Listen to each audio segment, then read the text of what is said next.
We're back.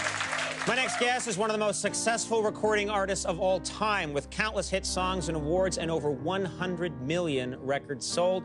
And despite 5 decades worth of knockdowns, he always seems willing to re-enter the ring.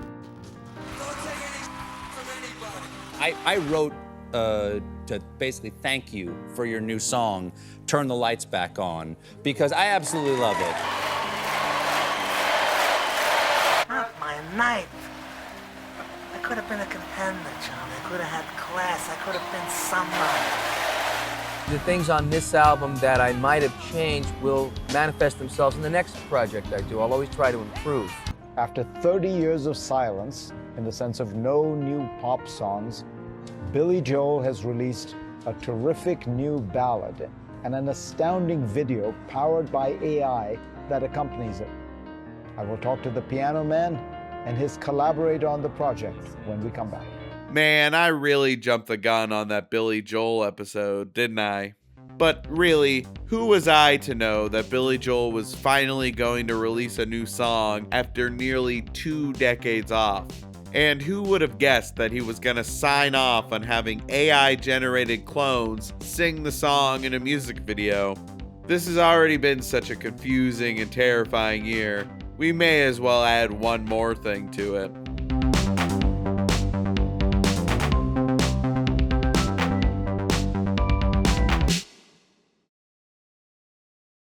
In 1993, Billy Joel put out his last pop album to date, River of Dreams, which ended with the song Famous Last Words. This, of course, would be the last new music Joel would ever record.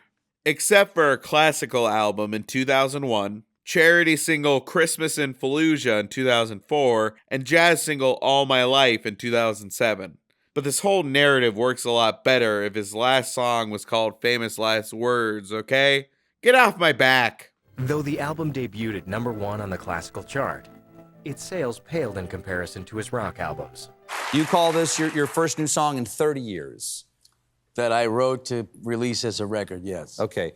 Joel had no intention of ever recording new music again, but in walked Freddie Wexler, a songwriter with the name of a 1940s talent agent. He grew up listening to Billy Joel, and when he became a professional songwriter himself, working with artists like Justin Bieber, Ariana Grande, Selena Gomez, Demi Lovato, Kanye West, and Celine Dion, he knew there was still one name he desperately wanted to write for. So he did what any rational person would do in this situation. His wife tracked down a mutual acquaintance doctor friend who put Joel in contact with Freddie Wexler as a birthday present.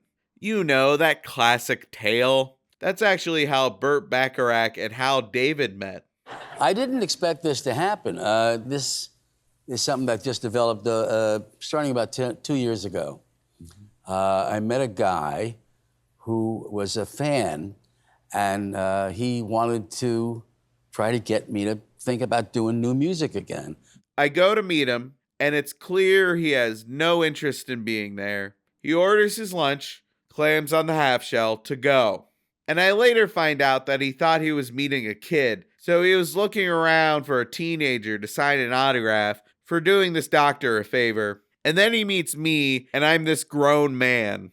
It was clear I had about 10 minutes to make this guy a little more interested in hanging out with me.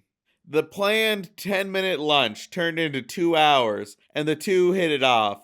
Wexler eventually played Joel some of his original songs, and after Joel compared him to Lennon and McCartney, he was convinced that Wexler could shore up some of his old unfinished songs. But of course, no story can remain that simple. In addition to finishing Billy's songs, Wexler sent the piano man some of his own originals. One, about an imagined conversation between his parents, intrigued Joel, and it became their first traditional collaboration. Joel wasn't sure about singing it, wanting to give the song to Adele, but Wexler convinced him to record it himself. He did, cutting his first original song in 17 years. Your first new song in 30 years. Of course, after so long of a wait, you're gonna have to make a music video to celebrate it, right? See, even the music video wants to forget that classical album. The video shows Billy Joel performing in an empty auditorium. The camera spins around Billy, revealing different eras of his life, also playing the song. The de-aging in this video was done through the help of AI, and it looks absolutely awful. The face doesn't move right, and it all seems to get blurry right around the hairline. Everything feels off about the AI model. It's all too stiff. I'm not sure what technique they used to make this, but they should never use it again. I mean, we've been doing the de-aging thing since Ant-Man in 2015.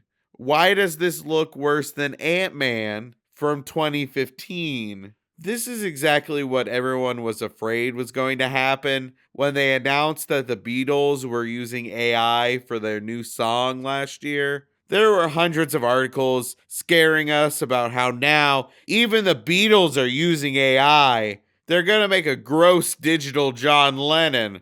But then you scroll down and it's just an audio tool for cleaning up old cassette tapes. And they used old clips for the music video. That's weird in a separate way. That's not AI.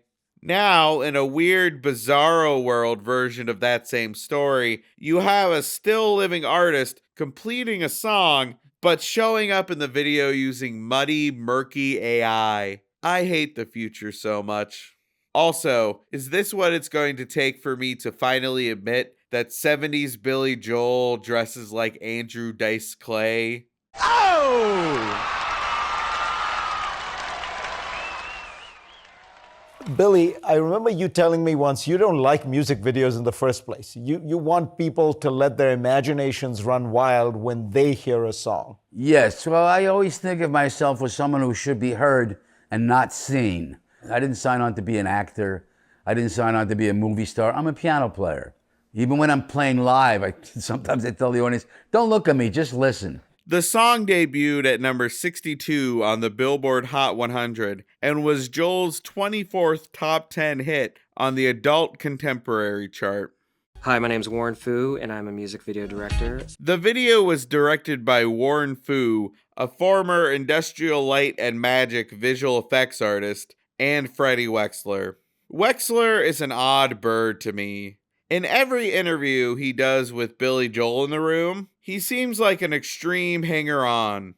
Yeah, I mean, I don't want to say I look in his eyes and I reinvigorated him. I mean, he reinvigorated me. He reinvigorated me, I can tell you that. You guys have been best friends for like 40 years. Well, ask him. I don't know if I'm his best friend. Okay, but I thought you were his best friend. Well, I consider you both two of my best friends. No, really? You got to get out more. Really? I mean, maybe expand your social circle a little bit. Yeah. I think what was really special about it is we really became friends. Billy's like, not really. Like, why is he wearing a leather jacket to pitch Billy on the benefits of wearing a leather jacket? Would you have worn this in the 80s, possibly? Yeah. Okay, great. It really feels like he's trying to take over Billy's life, one psychological mind game at a time. Also, he claims to have discovered Lady Gaga, so I don't know. I told my mom, this girl's going to be really famous. My mom's like, you should go to law school or something. I said, no, I'm telling you. And then at my internship, I crashed this big meeting and I said, I found the next Madonna. And they were like, who are you? And I said, I'm an intern. Anyway, 4 months later, that girl changed her name to Lady Gaga. And it's amazing to have another Billy Joel song with hopefully more on the way. But did it have to be like this? Oh God, did it have to be like this? Thanks for watching, everyone. I always appreciate people liking and sharing my videos, and be sure to subscribe so you don't miss the next episode. If you know a terrible music video you'd love to see me cover, drop it in the comments. And as always, I'll see you in the next one. And no, we didn't use an AI to write this script because unlike some people, we're not hacks. 60 minutes. The proceeding was created with 100% human content.